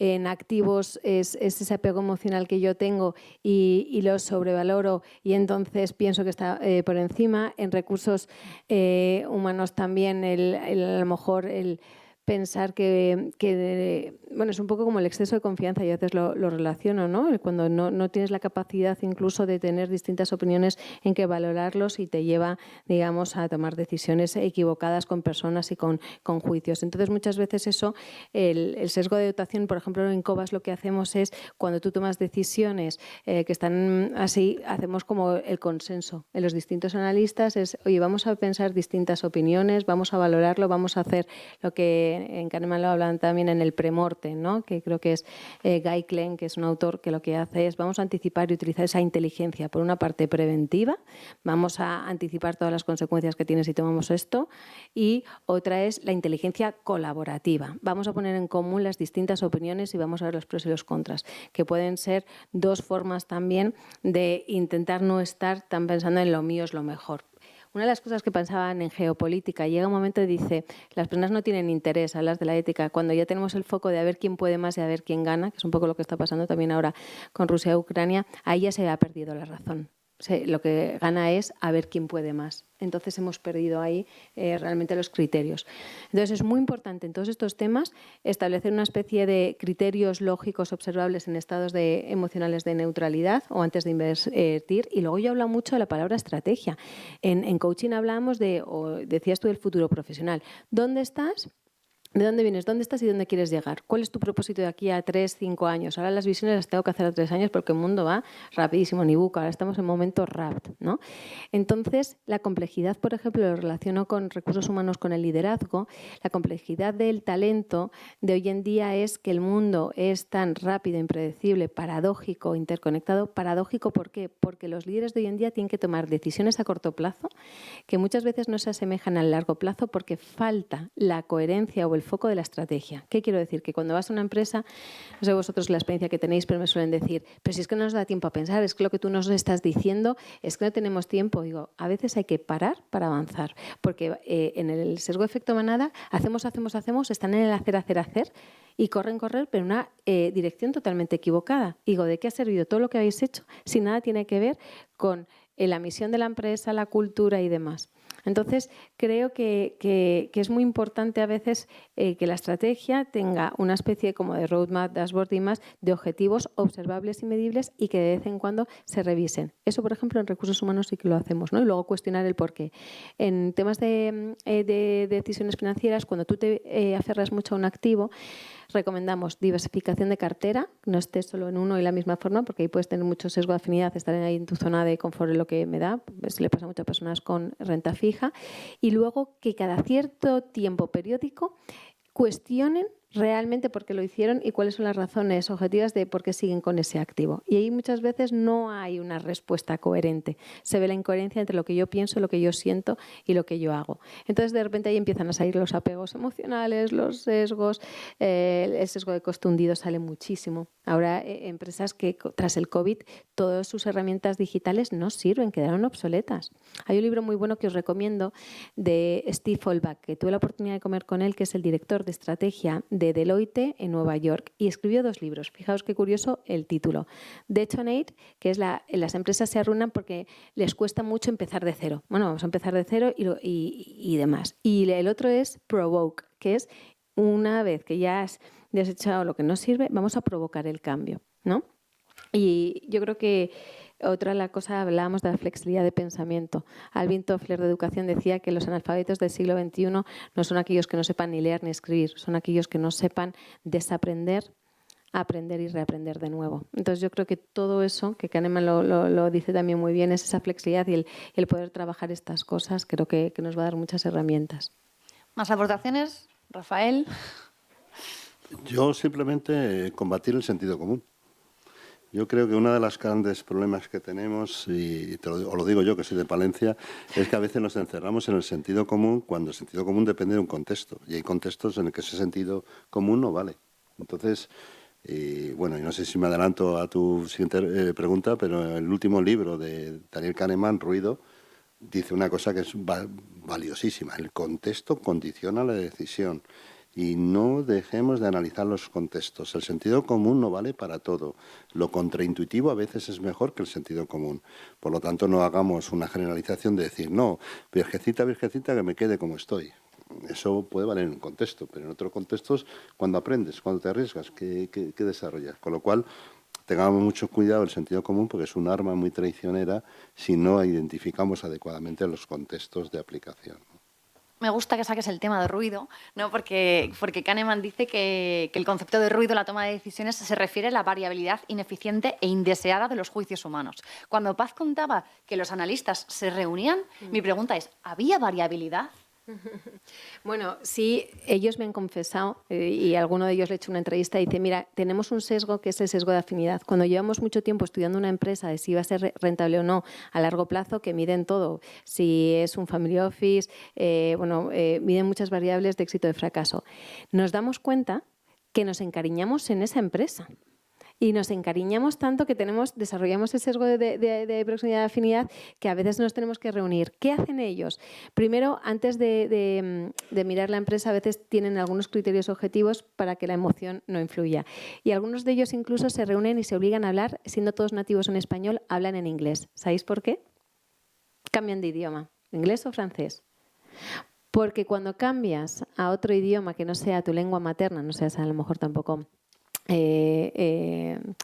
¿cómo se dice? Bilingüe, utilizas menos las emociones, ¿no? Es como cuando vas a terapia, prefieres que sea en tu lengua materna y demás. Entonces ellos cambian el idioma para tomar decisiones en un estado de más, ser más fríos y más. Entonces sí que ahí ellos se ven y a veces hay inconsistencia o a veces es lo que decía, ruido, es cuando los jueces se ven mucho. Yo tengo una juez en consulta que me dice, pues mira, a veces tomamos decisiones distintas ante el mismo problema, o sea que dependía un poco de la casuística en la que estemos. Y eso sí que es también, hay que ver ahí el contexto que decíamos o qué está pasando, ¿no? Entonces, bueno, ojo con esas inconsistencias por el ruido, los ruidos hay que trabajarlos y las decisiones, yo opino que las decisiones por consenso, hacer abogado del diablo, pero tener otras personas sí que nos pueden ayudar a hacerlo ver, ¿no? El ruido interno. Javier, Rafael, ¿hay ruido en vuestras organizaciones? Bueno, yo creo que las hay en todas. Bueno, no obstante, a mí me gustaría aclarar un poco el tema del ruido, porque a lo mejor aquí estamos hablando del ruido y no sabe exactamente qué es lo que es, porque eso es algo diferente a los sesgos. Entonces hay una representación que refleja Kahneman, que es como una diana, ¿no? Nosotros estamos tirando una diana y entonces imaginaos que estamos tomando decisiones y cada tiro es una decisión, ¿no? Bueno, pues si todas nuestras decisiones son precisas, estamos dando en el centro de la diana, están todos ahí. 5 decisiones, las 5 ahí. Bien, pues ahora si tenemos un sesgo, pues lo que ocurrirá es que en lugar de tener las 5 decisiones, esos 5 disparos, tenerlos en el centro de la diana, estarán todos juntitos, pero a un lado, abajo, a la izquierda o arriba, pero estarán juntos. Es decir, ¿por qué? Porque nosotros siempre que tomamos una decisión nos sesgamos hacia algo. Y las 5 veces nos hemos sesgado hacia el mismo sitio. Es decir, eso, bueno, ¿cómo se corrige? Pues contratando a Paz para que te diga cómo tienes que tomar las decisiones y te dé una charla allí buena y, sobre todo, analizando, aprendiendo. Es decir, tomando conciencia de que tienes ese sesgo. Y en el momento que lo tienes, tú ya rápidamente lo corriges. Eso cuando estamos disparando, pues tú corriges un visor y tal, yo que soy tirador olímpico, pues de ahí tenemos nuestras carabinas, nuestros rifles, y a ti te da igual cuando estás entrenando si estás dando en el centro o no. A ti lo que te interesa es que todos los tiros que pegues estén en el mismo sitio. Tú luego coges tus mecanismos tus visores, lo corriges, venga, pues tengo que ir para arriba y a la izquierda. Tomo conciencia, sé que me estoy desviando y me estoy desviando siempre al mismo sitio. Lo corrijo y ya tengo las decisiones precisas. Bien, pues ruido no es esto. Ruido es que si yo tengo una diana, tengo un tiro aquí arriba, otro aquí abajo, otro aquí y otro aquí. Es decir, que me estoy equivocando en todas las decisiones, pero no hacia el mismo sitio, sino que me estoy equivocando y no sé muy bien ni por qué. Y eso es otra cosa diferente. Y luego Kahneman dice, y ya lo chungo es tener ruido y sesgo. Es decir, que se te van todas fuera de la diana, pero encima dispersas, ¿no? Entonces, el sesgo se corrige tomando conciencia de que tienes ese sesgo, intentando tomar las decisiones mejor e intentando evitar ese sesgo. Y el ruido, pues básicamente es que si no es con experiencia, es decir, pues posiblemente ir practicando, ¿no? Y pues en ese caso, pues depende del entorno que sea, pues el tener personas que tengan experiencia en algo, porque eso por lo general hace que se mejore la precisión, ¿no? Aunque luego esa persona pueda estar sesgado, pero luego ya el sesgo se lo corregimos, ¿no? Pero el efecto de ruido es ese, ¿no? Que es posiblemente lo más complicado. Y Kahneman este libro lo publica pues, diciendo, ojo, que no solamente hay sesgos, es que todo también en las organizaciones ocurre esto, que hay pues que un departamento toma una decisión para una cosa, el otro lo toma para la contraria, el demás para allá, tal. Es decir, hay desalineación total, ¿no? Entonces creo que como concepto es interesante. Sí, yo primero asumo la paciencia que tiene una persona en leerse el libro de ruido, porque es un libro que no hace falta ruido para leértelo, es decir, cuesta leerle la parte final porque se basa en muchas evidencias empíricas, pero te llama la atención la influencia, como bien decía Rafa, del contexto. El contexto te influye mucho. Y pues bueno, dicen por ejemplo que si vas al médico vete a primera hora porque te manda más pruebas clínicas que si vas por la tarde, evidencia empírica totalmente. Si vas a un juez que no sea después de comer, tiene más posibilidad de ser culpable que antes de comer. Esos son rasgos típicos de cómo el contexto influye en decisiones, ¿no? Pero lo que es importante en la última parte del libro de Kahneman es cuando dice que la gran cambio para el ruido es que tenemos que hacer las calibraciones. Y yo tengo un ejemplo mágico en ese tema, las evaluaciones de rendimiento de las empresas. Si tú haces formación, pero no haces calibración, juntas de calibración, donde la gente se intercambia cómo estás valorando tú y cómo está valorando el de al lado, que lo que hacemos que cada uno valore diferentes formas a la gente, con lo cual crea comparaciones inadecuadas y evaluaciones de rendimiento que no valen, ¿vale? Por lo tanto, las juntas de calibración, la fiabilidad interjueces son las materias que dice Kahneman que son interesantes a la hora de evitar el ruido y que ahí los expertos o el conocimiento experto y más bien la inteligencia colectiva generada por conocimiento experto es un elemento básico para generar que no haya ruido en las organizaciones. Y yo apunto además que tener una buena cultura y una buena estrategia es el elemento más modelador del ruido. Que no hagas una cosa porque hay un valor y que no hagas otra cosa porque claramente no va a ser estratégicamente válido. Con lo cual, yo recomendaría cultura, estrategia, fiabilidad interjueces y calibración. Esas son las medidas que dice Kahneman en su libro.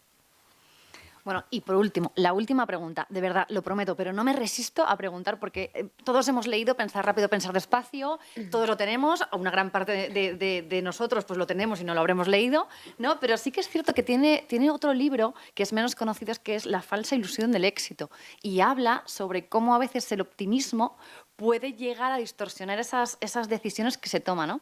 Y llega a decir que el optimismo es el motor del capitalismo, ¿no? Porque la sobreconfianza es una maldición, pero a la vez es una maldición y una bendición, ¿no? Porque las personas que logran grandes cosas, si se mira después hacia atrás, eran sobreconfiados y optimistas, ¿no? ¿Qué pensáis vosotros de ese optimismo? ¿Es necesario? ¿No? ¿Es la maldición? ¿Es la bendición? ¿Es ambas cosas?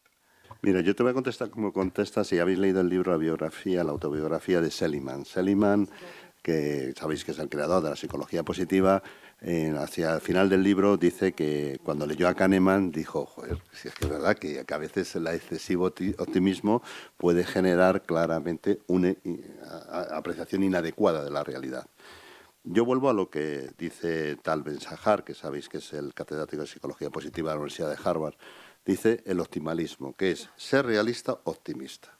El optimismo es básico porque te moviliza, pero siendo muy realista. Por mucho que quieras, yo soy calvo y soy calvo, no voy a tener pelo, ¿vale? Realismo puro, pero con optimismo. Estoy seguro que soy el más guapo calvo. Es decir, optimista, realista. Ese optimalismo es lo que yo creo que es el futuro en sí mismo. Pero ya te digo, el propio Seligman en su autobiografía dice que Kahneman le quitó la ilusión del optimismo excesivo. Por lo tanto, todos los libros yogur, perdón la expresión, o del libro de autoayuda que hablan de optimismo, ser feliz, que a mí ya me agobia, porque, por favor, quiero ser infeliz, porque para así cuando soy algo de feliz sabré que soy feliz.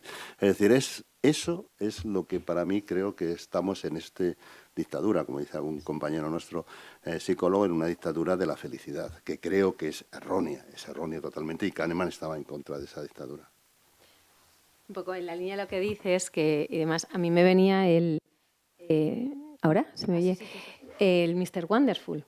Ahora, si quieres, puedes. Yes, you can. Mire usted, no. Entonces me vienen aquí empoderados con una ilusión naif y entonces ahora cuánta terapia, coaching y lo que haga falta y behavioral economics y demás te meto en la cabeza para decir que no. Y ahí es que tenemos que hacer contraste, prueba de realidad, decir lo que no es, no es. Terapia, aceptación y compromiso. Aceptamos que usted parte de aquí, que tiene estos ingresos y que tiene esta realidad. Y no se compare más con el que tiene una casa en el campo ni el que viaja y demás, porque empezamos por ahí. Porque eso hace mucho daño, hiere mucho la autoestima de las personas y además le deja a uno limitado. Entonces, ¿cómo sentirte pobre cuando eres rico? Y eso sí que pasa, ¿eh? Eso sí que se ve la autopercepción de decir, ¿y por qué no puedo? Entonces, ojo con ese optimismo. A veces sí, por ejemplo, yo, si lees un poco la historia, ¿qué pasó con eso? Pues las burbuja.com. Entonces, ¿cuántas personas con el .com perdieron muchísimo dinero por un exceso de optimismo? ¿O quién compró una casa en burbuja inmobiliaria 2008 porque parecía que las iban a quitar todos y entonces no eran las hipotecas subprime?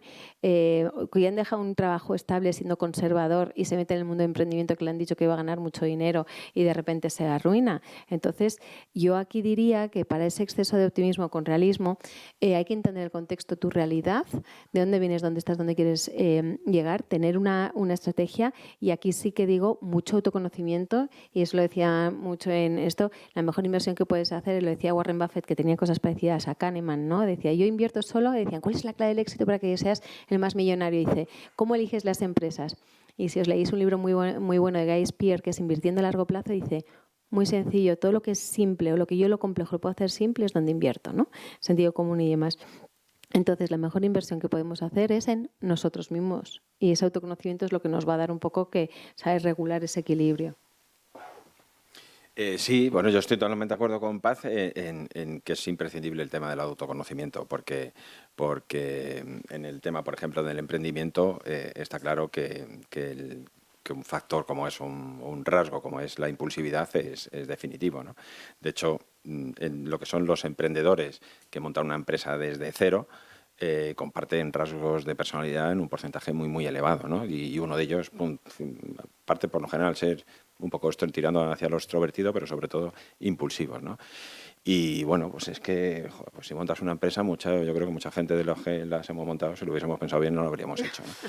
Entonces, esa inconsciencia, ¿no? Me dicen, ojo, qué valiente, ¿no? Pues has montado esto, tal. Y digo, no, digo, es inconsciencia pura y dura, ¿no? Entonces, no Tenemos sé, ya chiste, una tenemos vez, chiste. y una vez que te metes, pues ya no puedes salir. Para que te animes. Esta es la persona que le pide a Dios y que las pide a Dios y dice, yo le pedí salud y ¿qué me hizo? Ser autónomo. Autónomo emprendedor vas a tener salud siempre. 24/7. Sí, bueno, y aquí enlaza también un tema interesante que son los rasgos de personalidad, ¿no? Como tendencia de comportamiento, que nosotros hemos trabajado enlazándolo también con la parte de sesgos. Incluso en mi tesis doctoral de economía fue de teoría de... Bueno, realmente era de psicología, lo que pasa es que metí teoría de juegos y economía de la conducta y me la cogieron como de economía. Pero realmente era... Bueno, de hecho, no es que es muy curioso, porque además esto que ya es otro debate que hemos hablado en muchas jornadas, pero que es curioso, ¿no? El debate entre la psicología económica y la economía de la conducta, ¿no? Bueno, pues hasta en el ámbito académico, en teoría de juegos, está la teoría de juegos conductual, que viene por la rama de economistas, y la teoría de juegos psicológica, que viene por la rama de la psicología. Dicen lo mismo, pero unos citan a lo suyo y el otro cita a los otros, ¿no? Vamos, en teoría de juegos pusimos a prueba cómo las personas en determinados juegos económicos se comportaban en función de personalidad, incluyendo sesgos. Y lo que vimos es que daba igual el rasgo de personalidad, que el sesgo afectaba a todo el mundo.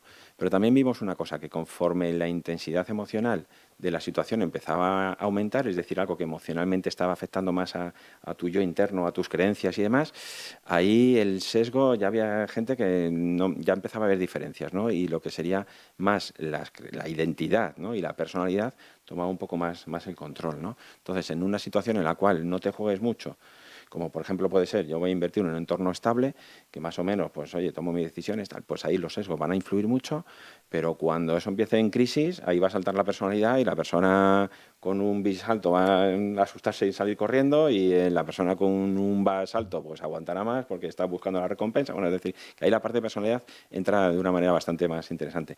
Y creo que es un campo de desarrollo y de trabajo muy bonito, que es, ¿no?, mezclar todo lo que son el mundo de la personalidad con la parte de los sesgos, ¿no? Porque no siempre las cosas salen como... Nosotros pensábamos que iba a haber diferencias, ¿no? Aquí el introvertido le afecta mucho más el sesgo que al extrovertido, al otro. No afectaba absolutamente nada. Así que... En inversión, por decir, nosotros lo hemos constatado en Cobas, con los inversores que tienen exceso de confianza pero que son muy agresivos, suele ocurrir, no siempre, tienen un pequeño trastorno narcisista. Están encantados de ser conocidos, lo saben todo. Es como el efecto de Dunning-Kruger, ¿no? Que todo lo saben y yo sé mucho más, y entonces ahí es muy difícil poder generar autocrítica. Sí, sí. ¿Alguna pregunta del público? Queda poco por preguntar, ¿eh? Bueno, pues ahora falta un buen aplauso para ellos, porque lo han dado todo. Gracias, Emma, por haberlo dicho también. Y ahora nos queda pues lo más triste de todo, que es la despedida. Pero la clausura la va a hacer Rafael López en nombre como vocal del Colegio de Economistas de Madrid.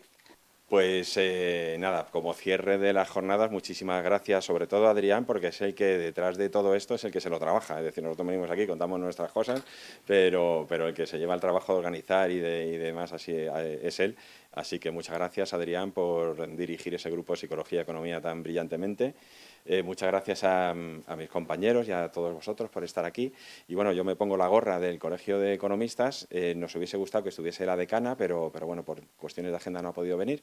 Así que yo en nombre del Colegio de Economistas y que también como coorganizadores de varias de estas conferencias, al igual que esperamos que muchos de vosotros podáis venir también al Colegio de Economistas cuando hagamos la charla después del verano, pues para nosotros, o para el Colegio de Economistas en este caso, es un placer estar en algo que no es especialmente habitual, y es que dos colegios pues hagan cosas juntas. Así que creo que es muy bonito y que seguro va a contribuir al desarrollo de la psicología económica, la economía de la conducta y quizá a lo mejor algún día hasta se llaman igual.